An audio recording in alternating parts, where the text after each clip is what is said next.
On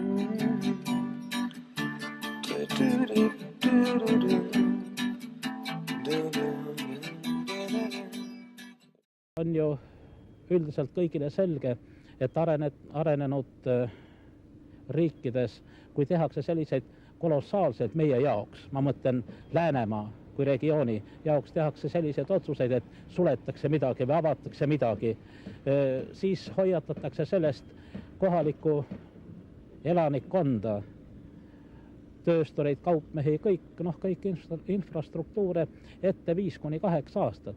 Meil paraku praegu Eesti seadusandluses sellist akti ei ole, mis nii sätestaks.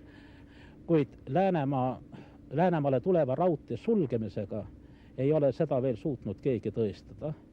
Praegu käib ikka selle ümber kaunis suur hämamine. Ja minu teada ei ole praegu Eesti Raudtee haldusnõukogu oma vildakat otsust siiski muutnud. Ja kui on tegemist teadmatusega, siis oleks viisakas vabandada, et selline vahukeeris torm sai tõstetud. Aga kui on tegemist sihikindla sellise poliitikaga, siis